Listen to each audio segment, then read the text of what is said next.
So the first question really is just kind of a general question is, what does it mean to you to be part of a coordinated effort? Why is it important for us to have a coordinated effort between education, business, community guide, leaders, and folks like United Way? Use that microphone there and let's hear from all of you. Thank you very much, Rabbi, for the question, and it's a privilege to be here with you all today. My name is Judson Brown. I serve as the housing manager for the city of Santa Ana. I also serve as the chair of our local continuum of care. And to be a part of the coordinated effort for me means a lot from the government perspective. Our projects, our permanent supportive housing projects, are very difficult to get approved at the local level in our cities. If you were following what was going on with Pathways of Hope in a permanent supportive housing development that they were trying to get approved in the city of Fullerton, and the struggles that they faced with their project, as well as a project in the city of Anaheim that was being proposed by American Family Housing, again, permanent supportive housing project. These projects are very, very difficult to get approved. And as Newport residents, for the Newport residents here, if you were following the Cove project, that project is remarkable that it even got developed because of the opposition that project faced at the city council meeting. You have incredible council members who were willing to be audacious and approve that project. So, to me, being a part of a coordinated effort changes the dynamic completely.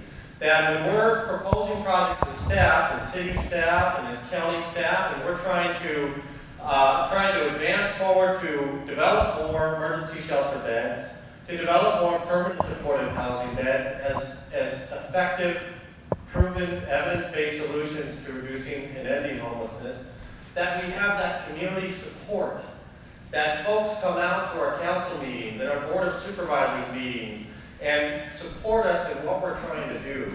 That's a whole different dynamic, and that means so much to us in terms of getting projects approved. The second thing that being a part of a coordinated effort means to me is that the time we're at right now in Orange County, the momentum that we have as community members and as homeless service providers and organizations who care deeply about this issue, the momentum we have right now is incredible. And we have right now a dynamic where we have our Apartment Association and our California Association of Realtors willing to partner with us as housing authorities and as housing providers to house homeless individuals with our vouchers.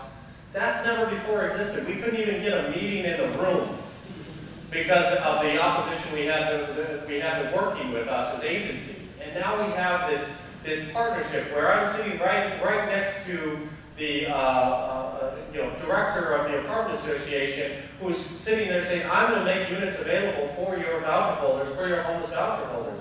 It's a completely changed dynamic and a really, really exciting time to be a government official working in a coordinated effort.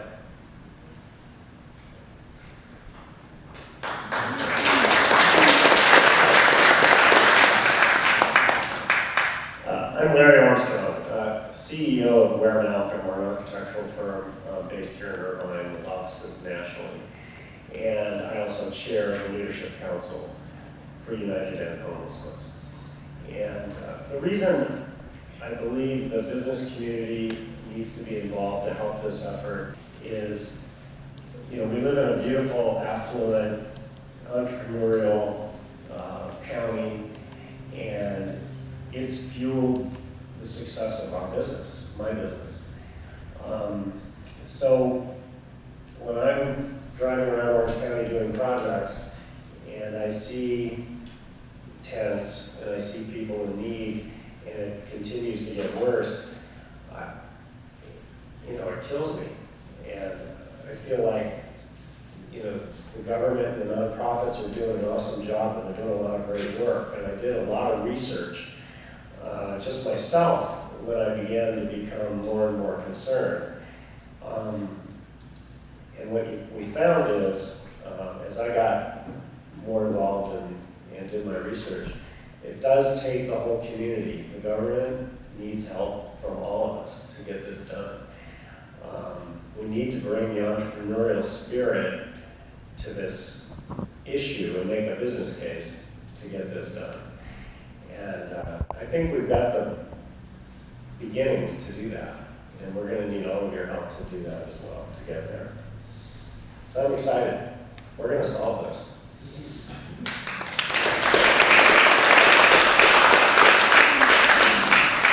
Thank you so much. And I just want to start by saying thank you to each of you for the work that you're doing. We are in a position to see the impact of the experience of homelessness on children every day.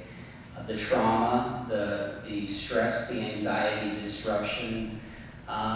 Imagine coming to school from a situation of homelessness and trying to focus on your studies and on your learning and not knowing where you're going to sleep the next night. Psychologically, the impact of that on children is beyond description. And so to be part of a community where people from all sectors are saying, we're committed to changing that. Sue mentioned the number 28,000 children who meet the McKinney-Vento definition of homelessness. And those are children and young people who are in that position of having their lives so dramatically disrupted that it's difficult for them to carry on the daily things that we expect kids will be able to do, including their education. We recently hosted, last week in fact, the annual conference of the National Association for the Education of Homeless Children and Youth. And we had 1,600 educators and partners from all over the country come to Orange County for 3 days of sharing and collaboration on how can we better serve our students and their families who are experiencing homelessness. One of the things that we did as a keynote panel was to have Sue representing United to End Homelessness, Lucy Dunn from the Orange County Business Council, Susan Price from the County of Orange, and our County Superintendent of Schools, Dr. Almijares, do a panel where they share what are we doing in Orange County to work together to meet the needs of children and youth in experiencing homelessness. And it was a really powerful and encouraging thing to hear them share all the amazing things that are going on in Orange County. We've got a lot to do, but I know the people who attended that conference from all over the country are involved in their communities attempting to do very similar things. So this is our commitment. We know we can't do it alone, but we can do it together. United, we can meet the needs of people who are experiencing homelessness. We can meet the needs of children and youth who are undergoing this incredibly disruptive experience. We're seeing it happen, but only together can we make that happen. So we've heard already today what I would call a couple compelling arguments for why we should get involved in helping to solve homelessness. One, quite simply, is an economic argument. That instead of $299 million a year, we could cut that cost enormously just by a coordinated effort. But of course, the $299 million didn't all come out of one pot, right? It came from a bunch of disparate places that weren't terribly coordinated and connected to each other. So we also know that there's an argument for compassion, an argument for justice, particularly when it comes to children who should be in kind of their carefree period of their life. I'd be interested in hearing from each of you, however, what it is that drives you personally. Larry, you've already started in this direction a little bit in your comments. What's making you show up at this meeting and speak for housing? So I have two whys. One is very emotional for me and and it drives me in every meeting like this and every day in my work. There was a family last winter who pulled up to I think it was a gas station parking lot or something. They were in a Suburban, and they pulled up too close to the wall that they were nearby. And they kept a car running. There was 2 parents and 2 kids. They kept kept the car running to keep the kids warm.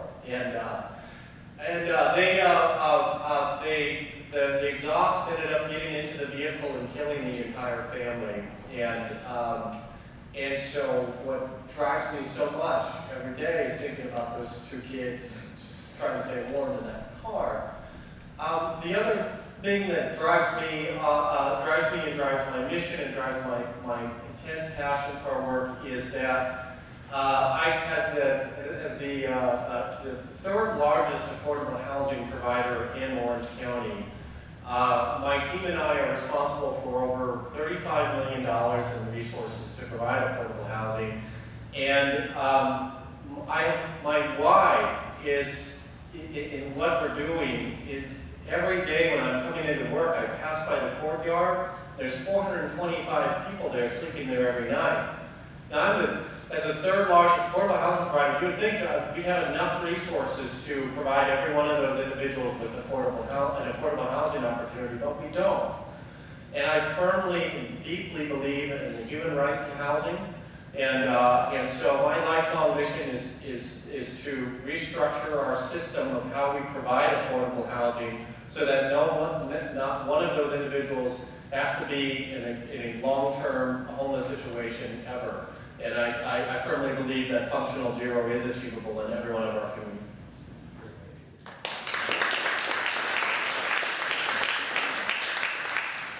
So for me, the why is the coolest thing about this whole thing. Because, you know, if you feel bad and you feel compassionate towards your neighbor, and you want to walk in his shoes and feel how that must be, that's a cool why, right? To help somebody. And those people are out there with all kinds of different reasons. And we've talked about a lot of the perceptions and misperceptions of why someone might be homeless. And there's all kinds of reasons. Even if that doesn't ring your bell, the cool thing is, if we do this, if we can house these people and really help them stabilize, yeah, it costs a lot less. That's a cool why. It costs the taxpayer a lot less. And so even if you don't, aren't passionate about the first one, the second one's a pretty good reason. Difference. So let's take the learning we've learned today. Let's be responsible stewards with that, and let's make a difference. Thank you very much.